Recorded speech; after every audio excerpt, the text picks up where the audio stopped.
அருமை தமிழர்களே, சிவகுமாரின் அன்பான வணக்கம். இது சிந்தனை செய் மனமே பகுதி.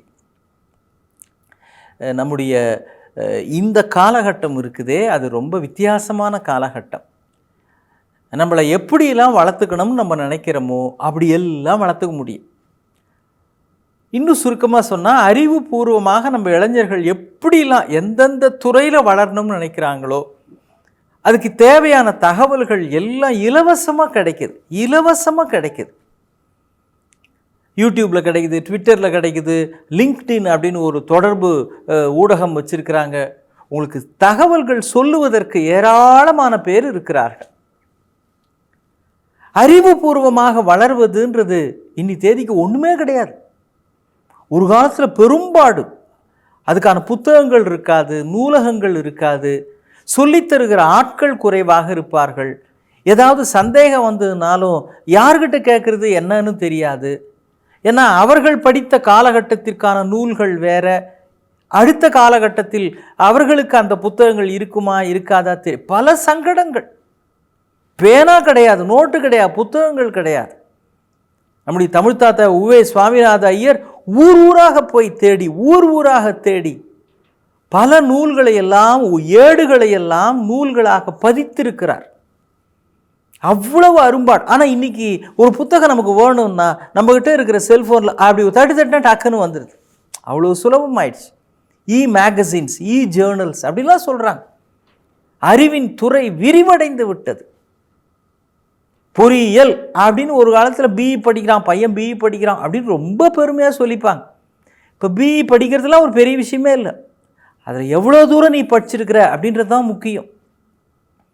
சிவில் இருக்குது, மெக்கானிக்கல் இருக்குது, ஓஷன் இன்ஜினியரிங் இருக்குது, நாட்டிக்கல் இன்ஜினியரிங் இருக்குது, பிரெயின் ரீஎன்ஜினியரிங், மைண்ட் ரீஎன்ஜினியரிங், இப்போ என்ஜினியரிங் அப்படிலாம் கொண்டு வந்துட்டாங்க.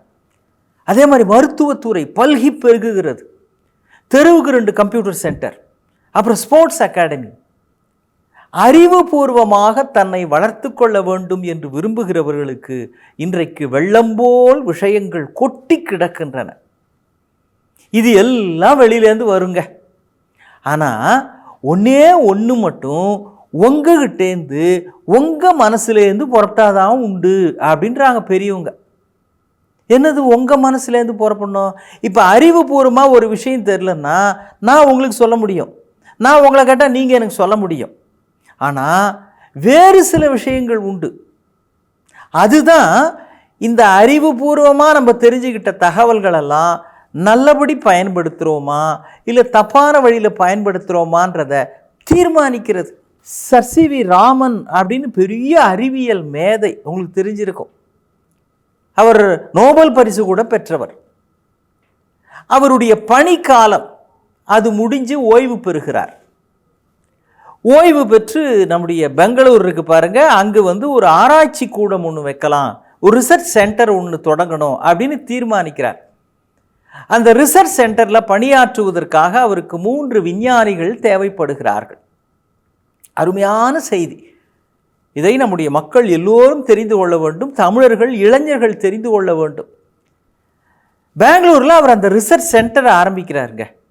அதுக்கு 3 விஞ்ஞானிகள் தேவைப்படுது. ஒன்று இன்டர்வியூ வைப்பாங்கல்ல, ஒரு நேர்முக தேர்வு வச்சு 7 இளம் விஞ்ஞானிகளை அழைக்கிறார்கள். 7 பேர் வராங்க, அதில் 3 பேர் தேர்ந்தெடுத்துட்டார்.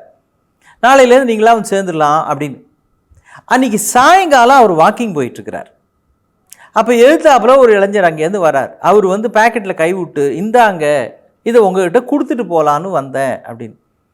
நீங்கள் யார் அப்படின்னு கேட்குறாரு. ஏன்னா மறந்துட்டீங்களே, காலையில் நானும் இன்டர்வியூக்காக வந்தேன். ஓ அப்படியா, சரி அப்படின்னு. அவர் சொன்னார், நானும் இன்டர்வியூக்கு வந்தேன், என்னை தேர்ந்தெடுக்கலை, உடனே முடிவுலாம் சொல்லிட்டீங்க, அதில் நான் செலக்ட் ஆகலை அப்படின்னு கேள்விப்பட்டேன். சரி, அதனால் என்ன வேறு இடத்துல முயற்சி பண்ணுங்கள், இல்லை இங்கே இன்னொரு வாய்ப்பு வர்றப்போ நானே பயன்படுத்திக்கிறேன் அப்படின்னு ஆறுதலாக அவர் சொல்கிறார். அவர் என்ன பண்ணார், இந்தாங்க 7 ரூபாய் அப்படின்னு ஒரு 7 ரூபாய் கொடுக்குறார்.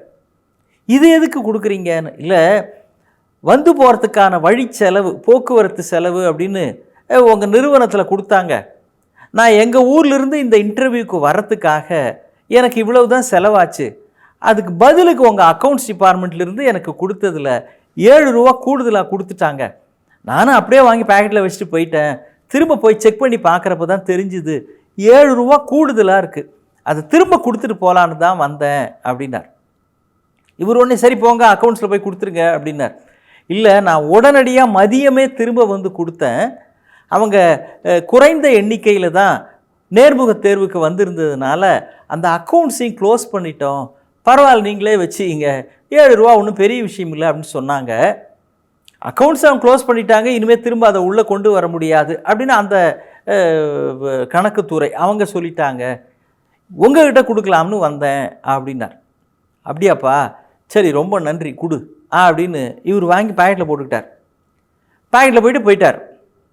மறுநாள் அல்லாமல் அதற்கு மறுநாள் அந்த திருப்பி கொடுத்தவருடைய வீட்டு விலாசத்துக்கு ஒரு கடிதம் வருகிறது. நீங்கள் உடனடியாக எங்கள் ஆராய்ச்சி கூடத்தில் வந்து இணைய வேண்டும் அப்படின்னு.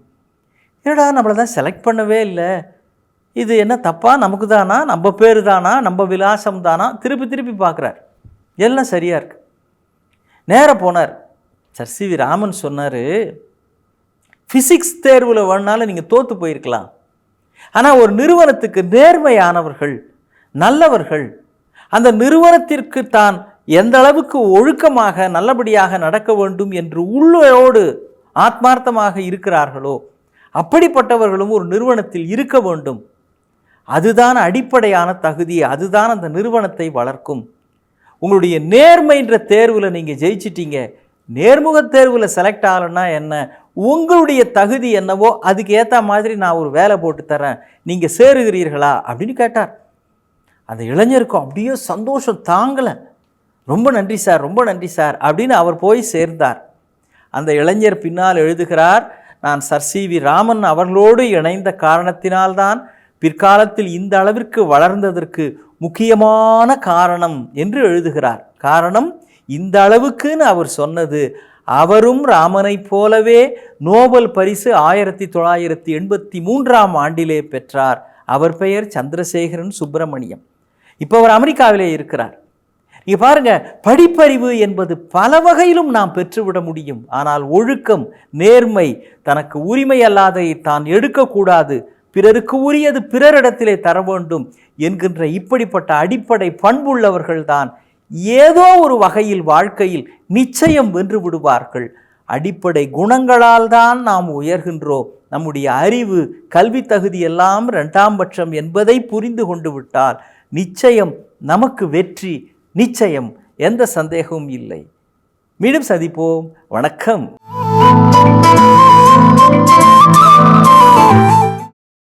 இன்னும் பல வீடியோக்களை காண சன் லைஃப் சேனலை சப்ஸ்கிரைப் பண்ணுங்க.